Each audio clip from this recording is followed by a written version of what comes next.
जिनेन्द्र। नमो अरिहन्ताणं नमो सिद्धाणं नमो आयर्याणं नमो वज्रायाणं नमो लोये सवसाहुणम्। पंच परमेष्ठी भगवान की जय।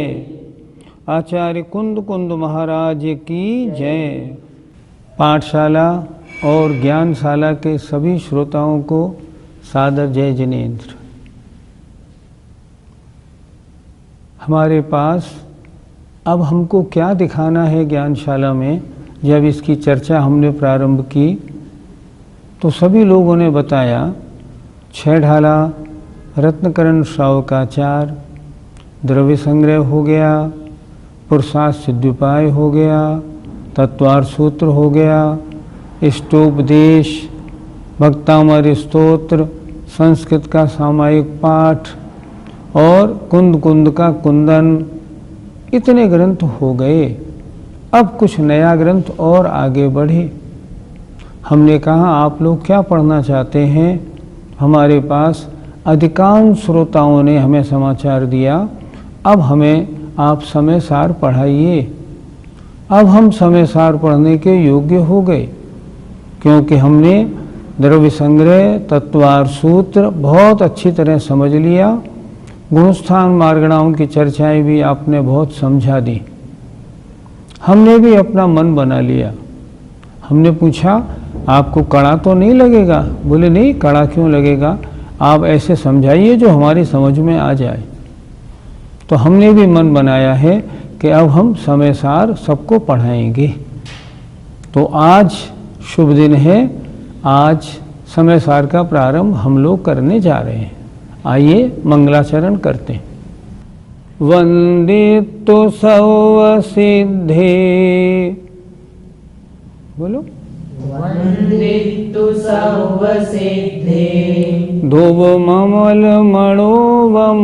गदिं पत्ते, धुवममलमणोवमं गदिं पत्ते, वोच्छामि समय पाहुड़, वोच्छामि समय पाहुड़, मृण्मो सुध केवली भणिदम्, मृण्मो सुध केवली भणिदम्।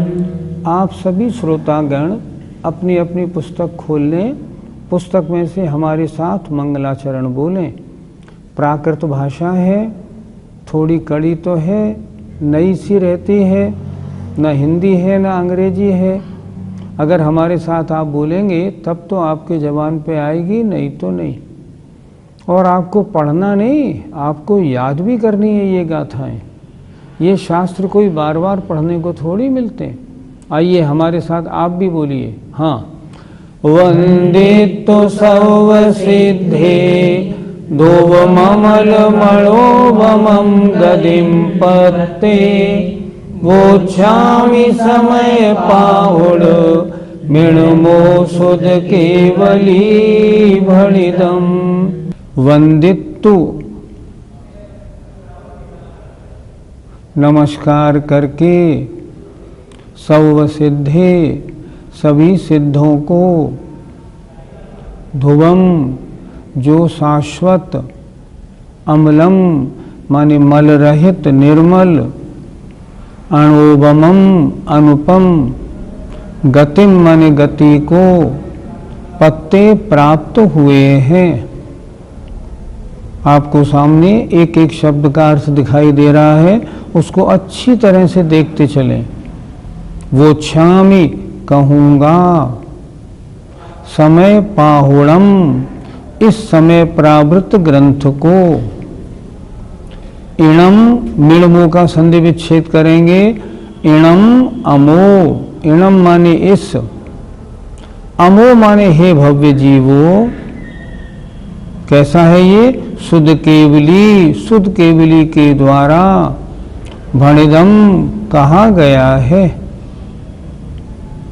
आचार्य मंगलाचरण कर रहे हैं।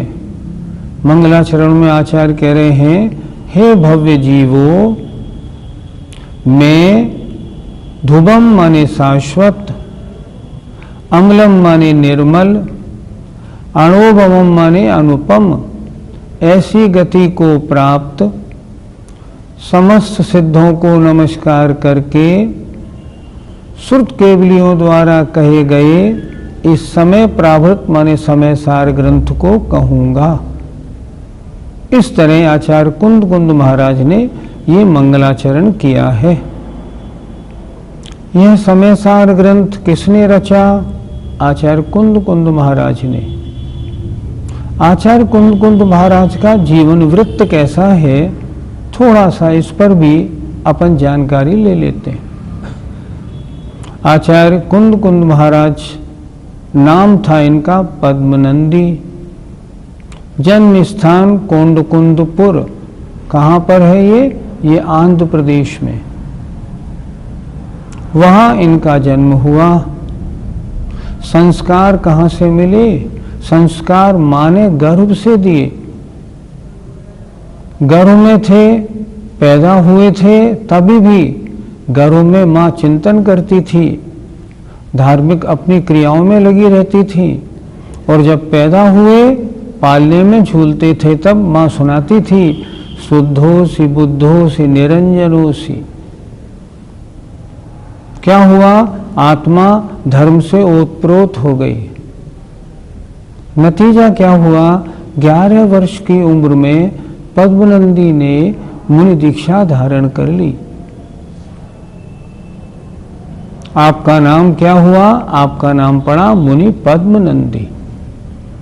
अच्छा, रहने वाले थे कोंडकुंदपुर के, इसलिए आप कहलाए कुंद कुंद। आपने अपने जीवन में बड़ी साधना की। 11 वर्ष की उम्र में आपने दीक्षा ली। 44 वर्ष की उम्र में आपको आचार्य पद मिल गया और आपकी कुल आयु लगभग 96 वर्ष हुई। अर्थात 52 वर्ष तक आपने आचार्य पद को सुशोभित किया।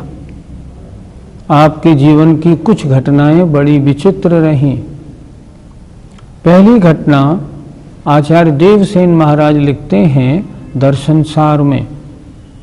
वो लिखते हैं, आचार्य कुंद कुंद महाराज, एक दिन क्या हुआ, आचार्य कुंद कुंद महाराज ने पुंडरीकणी नगरी में विराजमान सीमंदर स्वामी का स्तवन किया।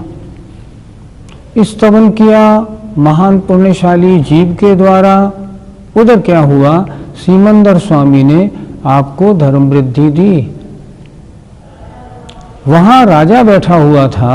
राजा ने पूछा, भगवान कोई नया व्यक्ति तो नहीं आया, आपने आशीर्वाद किसको दिया? उन्होंने कहा, वहां भरत क्षेत्र में एक आचार्य कुंद कुंद महाराज हैं, उन्होंने स्तवन किया, उनको आशीर्वाद दिया है। यह बात सुनकर 2 देव तुरंत वहां से रवाना हुए। उन्होंने कहा, चलो उनके दर्शन करते हैं आचार्य कुंद कुंद के। वो आए। उन्होंने आकर आचार्य कुंद कुंद महाराज को वहां का सारा समाचार दिया। आचार्य कुंद कुंद महाराज तो सीमंदर स्वामी के परम भक्त थे। देवों ने कहा, हम यहाँ आए हैं, हम आपको वहाँ ले चलेंगे। कुंद कुंद महाराज तैयार हो गए और उनके साथ वे विदिक क्षेत्र में पुंडरीकणी नगरी आचार्य भगवान सीमंदर स्वामी के समव शरण में पधारने को रवाना हुए। रास्ते में क्या हुआ, उनकी जो मयूर पिच्छिका थी वो गिर गई। तब वहां से जो गिद्ध के जो पीछे होते हैं, पंख होते हैं, उनसे पिच्छी बनाई और वो पिच्छी उनको दी गई। तब वो आगे बढ़े। उनको नया नाम मिला गृद्ध पिच्छाचार्य। जब वहां पहुंचे और समव शरण में उन्होंने प्रवेश किया, भगवान को देखा, गदगद होकर भक्ति की, तो वहां राजा ने पूछा, भगवान ये मनुष्य की शक्ल वाला छोटा सा जीव, क्योंकि वहां तो जितने जीव बैठे थे ना, सब 500 धनुष की काया जैसे थे। 500 धनुष का मतलब 3000 फुट बड़े बड़े, और आचार्य कुंद कुंद महाराज 6 फुट। उन्होंने पूछा, ये मनुष्य की शक्ल का ये कौन है, क्या है ये? भगवान ने उत्तर दिया, ये भरत क्षेत्र से आए हुए आचार्य कुंद मुनि महाराज हैं। अरे सब लोग दंग रह गए। बहुत छोटे थे, नाम पड़ा एलाचार्य। एलाचार्य इलायची जैसे जरा से नाम पड़ा। वहां रहे, वहां रहकर आपने सिमंदर स्वामी के प्रवचनों को खूब हृदयंगम किया। उसके बाद यहाँ लौटे। आपका मूल नाम पद्मनंदी, नाम निवास स्थान के हिसाब से कुंद, गृध्र पिच्छाचार्य पिच्छी बदलने से, और छोटे होने से हुआ एलाचार्य। और आप जब ध्यान करते थे तो आपकी गर्दन टेढ़ी हो जाती थी, इसलिए आपका नाम रखा गया वक्र गिरिवाचार्य। आप 5 नाम वाले हैं, 5 नामों से आपको पुकारा जाता है। आपकी और विशेष बात, एक बार आप गए थे गिरनार जी। वहाँ गिरनार जी में श्वेतांबरों से विवाद हुआ कि जैन धर्म दिगंबर पुराना है या श्वेतांबर। तो श्वेतांबरों के जो मुखिया थे उन्होंने कहा, ये सरस्वती देवी की मूर्ति है, ये जो कह देगी वो हम मान लेंगे। आचार्य कुंद महाराज ने सरस्वती देवी की मूर्ति से कहा, बोलो दिगंबर पुराने हैं या श्वेतांबर? मूर्ति बोल पड़ी, दिगंबर पुराने हैं, दिगंबर पुराने हैं। दिगंबर धर्म का जय जयकार हो गया। ये आपकी तपस्या का फल था। आचार्यों ने लिखा है, आपको चारण रिद्धि थी, आप जमीन से ऊपर विहार करते थे। आपको कलिकाल सर्वज्ञ नाम से कहा जाता है। आपने अपने जीवन में महान श्रुताराधना की और 84 पाहुड़ों की रचना की। पाहुड़ माने होता है प्रावृत, प्रावृत माने शास्त्र। आपने 84 शास्त्र लिखे। उनमें से वर्तमान में सबसे मुख्य समयसार, प्रवचनसार, नियमसार, पंचास्तिकाय और अष्टपाहुड़, और इसके अलावा बहुत सी भक्तियाँ, एक वार्षाणुपेक्षा, इतनी चीज़ें आज मिलती हैं। बाकी अन्य शास्त्रों का पता नहीं। नाम तो कुछ शास्त्रों के मिलते हैं, पर वो शास्त्र मिलते नहीं। आपके द्वारा रचे गए जितने शास्त्र हैं, सारे के सारे शास्त्र आत्मरस से डूबे हुए हैं। उनको पढ़ने में वो आनंद मिलता है जो आनंद अन्य ग्रंथों को पढ़ने में नहीं मिलता। जो ग्रंथ आप पढ़ने जा रहे हैं, इसकी महिमा बड़ी अलौकिक है। सागर के विद्वान पंडित पन्नालाल जी साहब तो स्पष्ट कहते हैं, मेरी मान्यता तो ये है, पन्नालाल जी साहब बोलते हैं, अगर समय सार का स्वाध्याय ढंग से नहीं किया तो सम्यक दर्शन नहीं हो सकता। क्यों? क्योंकि आत्मा का परिचय देने वाला समय सार जैसा दूसरा ग्रंथ नहीं है, और वास्तव में कोई ग्रंथ नहीं है। वर्तमान में जो समय सार जी हम सबके पास हैं, वो 2 तरह के हैं। एक समय सार जी वो हैं जिनकी टीका आत्मख्याति नाम से अमरचंद्र स्वामी ने की है। उसमें गाथाएं 415। दूसरे समय सार जी वो हैं जिनकी टीका तात्पर्य वृत्ति नाम से आचार्य जयसेन महाराज ने की है। उसमें गाथाएं 439। 2 तरह के समय सार वर्तमान में उपलब्ध हैं। यहाँ ज्ञानशाला में जो आपको पढ़ाया जा रहा है, ये आचार्य जयसेन की तात्पर्य वृत्ति वाला समय सार जो है, उसके अनुसार हम पढ़ाएंगे। हमारे यहाँ जो गाथा का क्रमांक आएगा, वो भी उसी आधार से आएगा। हो सकता है पहली कुछ गाथाओं के बाद में गाथा का नंबर आपको न मिले, तो अगर गाथा का नंबर न मिले तो, और आपके पास अगर अमृतचंद स्वामी का समय सार है तो गाथा का नंबर नहीं मिलेगा। आचार्य जयसेन का है तो गाथा का नंबर जरूर मिलेगा, क्योंकि आचार्य जयसेन वाले समय सार को हम पढ़ा रहे हैं। हमने आप लोगों को जो पुस्तक भिजवाई है, अभी भी जिन लोगों ने नहीं मंगाई हो वो हमारे यहाँ से मंगा लें। हमने आपको जो भिजवाई है ये इसकी टीका बड़ी महत्वपूर्ण है। आचार्य विद्यासागर जी महाराज के जो दीक्षा गुरु आचार्य ज्ञान सागर जी महाराज थे, उन्होंने इस समय सार की जो टीका हिंदी टीका की है, हम उसी के आधार से आपको इस पाठशाला में ज्ञानशाला में पढ़ाएंगे। हमने जो आपको भिजवाया है वही समय सार भिजवाया है। अगर आपने नहीं मंगाया है आप उसको मंगा लीजिए। आप देखेंगे कितनी सरल और सुंदर टीका उन्होंने की है। इस समय सार की हिंदी में सबसे पहले अगर किसी ने कुछ किया तो बनारसी दास जी ने किया। बनारसी दास जी ने नाटक समय सार नाम की पुस्तक लिख के बहुत उपकार किया। अमृतचंद स्वामी महाराज ने जितनी गाथाएं थी उनके आधार से जितने श्लोक हैं वो भी लिखे। उन्होंने कलश बनाए और शास्त्रों में कलश के रूप में भी उनका प्रकाशन हुआ। ग्रंथ बड़ा सुंदर है, आत्मा का परिचय कराने वाला है। इसलिए हम सबको ध्यान से सुनना नहीं, समझना है और उतारना है। आचार्य विद्यासागर जी महाराज क्या कहते हैं? समय सार को शिरोगम करना आसान है पर हृदयंगम करना नहीं। शिरोगम माने उसको दिमाग में बैठाना, पढ़ना और पढ़ाना आसान है, लेकिन अपने दिल में उतारना आसान नहीं। और आचार्य से स्पष्ट कहते हैं समय सार का हृदयंगम करने का काम मात्र मुनियों का है, गृहस्थों का काम नहीं। क्योंकि आत्मा के शुद्ध स्वभाव का परिचय, संवेदन प्राप्त करने का अधिकार बिना मुनि बने आता ही नहीं।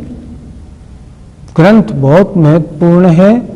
एक एक गाथा को हम आपको एक एक शब्द की तरह समझाएंगे और उसका अर्थ और भावार्थ आपको बताएंगे। आप अच्छी तरह समझिएगा। पंडित जी, आचार्य कुंद महाराज के दीक्षा गुरु कौन थे? आचार्य अमृतचंद स्वामी ने कुंद महाराज का कोई परिचय अपनी टीका में नहीं दिया, लेकिन आचार्य जयसेन के अनुसार उनके गुरु का नाम कुमार नंदी था। पट्टावली के अनुसार अगर हम चलें तो जो मागनंदी महाराज थे उनके शिष्य थे आचार्य जयचंद्र, आचार्य जिनचंद्र। उन जिनचंद्र महाराज ने आचार्य कुंद महाराज को दीक्षा दी थी। इस तरह इनको दीक्षा गुरु के नाम में दो तरह की परिपाटी हमको प्राप्त होती है। पंडित जी, समय पाहुड़ का क्या अर्थ होता है? समय माने आत्मा, पाहुड़ माने प्रावृत, प्रावृत माने शास्त्र। जिस शास्त्र में आत्मा के स्वरूप की विशेष चर्चा हो, आत्मा का विभिन्न नयों से अच्छी प्रकार से वर्णन किया हो, उसका नाम समय सार, समय पाहुड़ या समय प्रावृत है। इस शास्त्र की यही तो महिमा है। इस शास्त्र को पढ़ें तो मालूम पड़ता है आत्मा का वास्तविक स्वरूप क्या है। आचार्य ने सिद्धों की गति को कैसा बताया है? आचार्य ने 3 विशेषण दिए हैं। ध्रुवम, ध्रुवम माने शाश्वत, शाश्वत माने जो पद प्राप्त कर लिया अब अनंत काल तक रहने वाला है, ऐसी गति है ये। अर्थात सिद्ध पद को प्राप्त, सिद्ध गति को प्राप्त करना, अब अनंत काल तक इसी रूप में रहना है, ये शाश्वत है। दूसरा विशेषण दिया अमलम, अर्थात निर्मल। मल माने गंदगी। गंदगी कितने प्रकार की? 3 प्रकार की, द्रव्य कर्म, भाव कर्म और नो कर्म। द्रव्य कर्म आत्मा के साथ लगे हुए 8 कर्म, भाव कर्म राग द्वेष आदि परिणाम, नो कर्म शरीर वगैरह। इन तीनों मलों से जो रहित हैं, ऐसे अमल माने निर्मल। और तीसरा, ये कैसी गति है, इसकी कोई एग्जाम्पल नहीं, अनुपम, अनोखी है। सिद्ध गति कैसी है? सिद्ध गति शाश्वत है, निर्मल है और अनोखी है। ऐसी गति को जो प्राप्त सिद्ध है अनंतानंत, उनको आचार्य ने नमस्कार बड़े भाव से किया है। पंडित जी, आचार्य ने श्रीमंदर स्वामी को नमस्कार क्यों नहीं किया? श्रीमंदर स्वामी अभी परम शुद्ध अवस्था को प्राप्त नहीं है। समय सार में परम शुद्ध अवस्था को बताना है। परम शुद्ध अवस्था को प्राप्त जो सिद्ध भगवान हैं उनको नमस्कार किया। एक बात विशेष और भी है, वर्तमान के बहुत से विद्वान इस बात को स्पष्ट कहते हैं कि अगर कुंद स्वामी विदेह क्षेत्र गए होते तो श्रीमंदर स्वामी की जरूर वंदना करते। ये इस बात को बता रहा है कि वो विदेह क्षेत्र नहीं गए लगते हैं। पंडित जी, श्रीमंदर स्वामी ने आचार्य कुंद महाराज को आशीर्वाद कैसे दे दिया? मुझे अच्छी तरह याद है, आज से 30-40 वर्ष पहले एक पत्र आता था जैन दर्शन। जैन दर्शन में एक बार हिंदुस्तान के सारे विद्वानों में इस बात की बड़ी बहस चली थी कि आचार्य कुंद महाराज विदेह क्षेत्र गए थे या नहीं। उन लोगों ने इस बात पे जोर दिया था कि अगर इस बात पे हम जोर देते हैं कि श्रीमंदर स्वामी ने आशीर्वाद दिया तब दो देव आकर उनको ले गए, यह बात घटित नहीं होती। जो तीर्थंकर होते हैं वो तो छद्मस्त मुनि अवस्था में भी किसी को आशीर्वाद नहीं देते। जब मुनि अवस्था में नहीं देते तो फिर तीर्थंकर केवली बनने के बाद आशीर्वाद कैसे देंगे? इसलिए ये घटना तो ठीक प्रतीत नहीं होती। और इस बात को लेके ये निर्णय सारे विद्वानों ने किया था। लगता ऐसा है अति प्रशंसा में ये बात कही है, शायद नहीं गए हों। लेकिन खैर कुछ भी हो, लेकिन इस संबंध में दर्शन सार का श्लोक बिल्कुल स्पष्ट है कि वहाँ कुंद स्वामी विदेह क्षेत्र गए थे, और बहुत से शिलालेख भी इस बात को सिद्ध करते हैं कि वे वहाँ गए थे। हमें मानने में क्या आपत्ति है? कोई नुकसान थोड़ी है। हमारे आचार्य कुंद महाराज गए, श्रीमंदर स्वामी के दर्शन किए, कोई आपत्ति नहीं। अति प्रशंसा बुरी थोड़ी होती है। हमें मान्यता बनाने में कोई आपत्ति नहीं, क्योंकि आचार्यों ने ऐसा लिखा है। आज आचार्य कुंद महाराज ने कहा कि ऐसी अद्भुत, शाश्वत, निर्मल और अनुपम गति को जिन्होंने प्राप्त किया है, ऐसे सिद्धों की वंदना करके मैं शुद्ध केवलियों के द्वारा कहे गए इस समय पावड़ ग्रंथ को कहूँगा। ये उन्होंने संकल्प किया है। हमें उम्मीद है आपको कड़ी नहीं लगी होगी और आप बहुत अच्छी तरह इसको निरंतर सुनते रहेंगे। आइए, जय जिनेंद्र।